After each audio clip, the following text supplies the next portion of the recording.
Hello students, मैं हरिम प्रताप सिंह आप सभी लोगों का अपने इस एजुकेशनल चैनल पर स्वागत करता हूं। स्टूडेंट्स, आज हम लोग शेड्यूल में क्लास 12th के अर्थशास्त्र के अंतर्गत आज हम लोग अध्ययन करेंगे परिवर्तनशील अनुपात के नियम के महत्व का। यह जो है उत्पादन तथा लागत नामक पाठ के अंतर्गत आता है। परिवर्तनशील अनुपात के नियम का महत्व। इसके प्रीवियस वीडियो में हम लोगों ने पढ़ा था परिवर्तनशील अनुपात का नियम क्या होता है, उत्पत्ति समता नियम क्या होता है, उत्पत्ति वृद्धि नियम क्या होता है, उत्पत्ति ह्रास नियम क्या होता है तथा इन तीनों नियमों के लागू होने के क्या कारण होते हैं। इन सारी चीज़ों को हमने ऑलरेडी पढ़ लिया है। प्लेलिस्ट में वीडियो पड़ा हुआ है, आप देख सकते हैं। और आज हम लोग पढ़ेंगे कि परिवर्तनशील अनुपात के नियम का महत्व क्या होता है। तो आज स्टूडेंट्स हम लोग बिना समय गवाए शुरू करते हैं। तो आज स्टूडेंट्स हम लोग समझते हैं कि परिवर्तनशील अनुपात के नियम का क्या महत्व होता है। तो उसमें पहला पॉइंट है कि यह नियम जो है सर्वव्यापी होता है। This law is universal. यह जो है एक यूनिवर्सल लॉ होता है। यदि आपने प्रीवियस वीडियो को देखा होगा तो यह बात स्पष्ट हो गई होगी कि यह नियम सर्वव्यापी होता है, क्योंकि मानवीय क्रिया में प्रत्येक उद्योग में हासमान प्रतिफल की प्रवृत्ति सदा विद्यमान रहती है।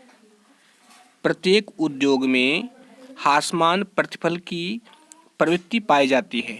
चाहे कोई भी उद्योग हो, उसमें जो है अंततः जो उत्पादन होता है उसमें जो है हासमान की प्रवृत्ति पाई जाती है। उत्पादन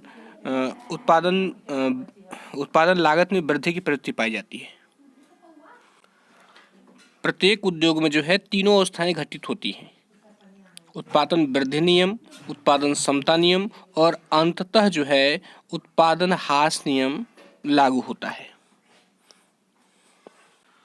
और खास तौर से उत्पत्ति ह्रास नियम को ही जो है परिवर्तनशील अनुपात का मूल नियम कहते हैं। और उत्पत्ति वृद्धि नियम और उत्पत्ति समता नियम तो इसकी दो अवस्थाएं हैं, क्योंकि अंततः जो है उत्पत्ति ह्रास नियम ही घटित होता है।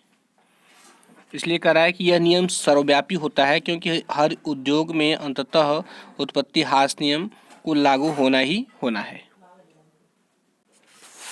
इसका एक उदाहरण ले सकते हैं आप, जैसे कि एक विद्यार्थी जो है वह 2-3 घंटे पढ़ने के बाद थक जाता है। फिर और अधिक पढ़ने में उससे कठिनाई महसूस होती है, या उसकी सीखने की क्षमता जो है वो धीरे धीरे कम होने लगती है। 2-3 घंटा पढ़ने के बाद जो है उसे थकावट अनुभव होने लगता है। और ऐसा क्यों होता है?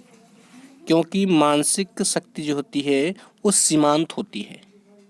और विद्यार्थी का ये उदाहरण जो है उत्पत्ति ह्रास नियम का ही एक रूप होता है। अब आइए नेक्स्ट देखते हैं।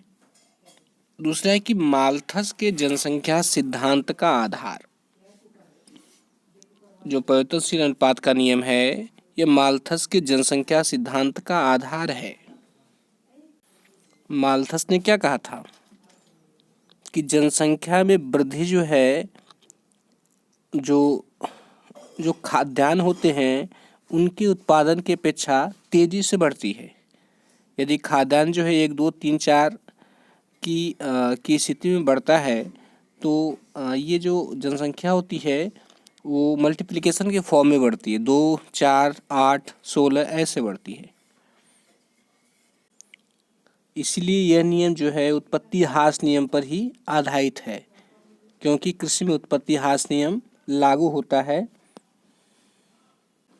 आप कितनों जो है साधनों की मात्रा को बढ़ा लें या तकनीकी में सुधार कर लें, लेकिन अंत में जो है उत्पत्ति ह्रास नियम लागू होना अनिवार्य है, वो लागू होके ही रहता है। अब देखिए तीसरा है कि रिकार्डो के लगान सिद्धांत का आधार। देखिए रिकार्डो ने क्या कहा था कि जो लगान होता है वह सीमांत और अधिसीमांत भूमि का अंतर होता है। रिकार्डो ने कहा था कि जो लगान होता है वह सीमांत और अधिसीमांत भूमि का अंतर होता है।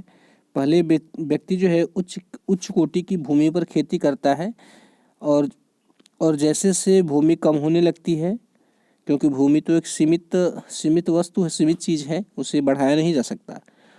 तो जैसे से उच्च कोटि की भूमि कम होने लगती है या और अधिक खाद्यान्न की आवश्यकता होती है, वैसे वैसे व्यक्ति जो है निम्न कोटि की निम्न कोटि की भूमि पर उत्पादन करने लगता है। और व्यक्ति के सीमांत भूमि के प्रयोग में लाने का कारण क्या है? सीमांत भूमि को प्रयोग में लाने का कारण जो है उत्पत्ति ह्रास नियम ही है, क्योंकि सीमांत भूमि पर केवल उत्पादन लागत के बराबर ही उत्पादन प्राप्त होता है। तो इसका महत्व जो है रिकार्डो के लगान सिद्धांत में भी है, क्योंकि यह रिकार्डो के लगान सिद्धांत का आधार है। अब आइए नेक्स्ट देखते हैं। नेक्स्ट है जनसंख्या का आवास प्रवास। देखिए, यदि यह नियम लागू न होता तो एक ही खेत में या एक ही उद्योग में पूरी दुनिया के ज़रूरत की आवश्यकताओं को या ज़रूरत की वस्तुओं को जो है उत्पादित किया जा सकता था। और यदि ऐसा होता तो लोगों को जो है एक स्थान से दूसरे स्थान या एक देश से दूसरे देश जाने की आवश्यकता नहीं पड़ती। तो यह जो है जनसंख्या के आवास प्रवास में भी महत्वपूर्ण है।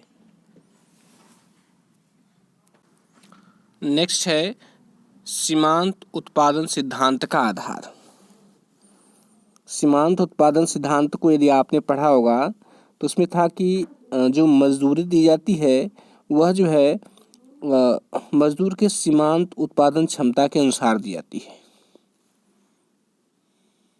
और उत्पादन की प्रक्रिया में अंततः जो है उत्पत्ति ह्रास नियम निश्चित रूप से लागू होता है।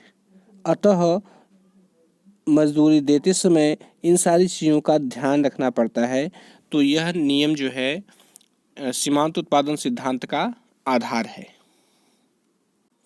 ह्रासमान प्रतिफल की सहायता से ही उत्पत्ति के विभिन्न साधनों को जो है कम या अधिक पुरस्कार प्रदान किया जाता है। स्टूडेंट्स, ह्रासमान प्रतिफल की सहायता से ही उत्पत्ति के जो विभिन्न साधन हैं उनको जो है कम या अधिक पुरस्कार प्रदान किया जाता है। नेक्स्ट है जीवन स्तर पर प्रभाव। लोगों के जीवन स्तर पर भी उत्पत्ति ह्रास नियम का प्रभाव पड़ता है, क्योंकि यदि किसी देश की जनसंख्या उस देश की भूमि और पूंजी की अपेक्षा तीव्र गति से बढ़ती है तो उत्पत्ति ह्रास नियम क्रियाशील होगा और लोगों का जीवन स्तर निम्न होगा। नेक्स्ट है आविष्कारों के लिए प्रेरणा। देखिए, दुनिया में जितने भी आविष्कार होते हैं वो इसीलिए किए जाते हैं कि उत्पत्ति ह्रास नियम को स्थगित किया जा सके।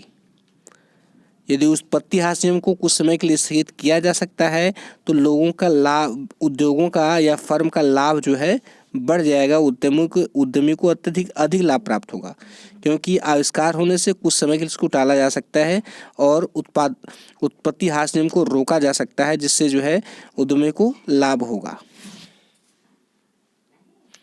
और यही कारण है कि नित्य नए आविष्कार किए जाते हैं ताकि इस नियम को कुछ समय के लिए स्थगित किया जा सके और फर्म या उद्योगों के लाभ को अधिकतम किया जा सके। इस सिद्धांत का महत्व अर्थ विकसित देशों की समस्याओं को समझने में बहुत अधिक है।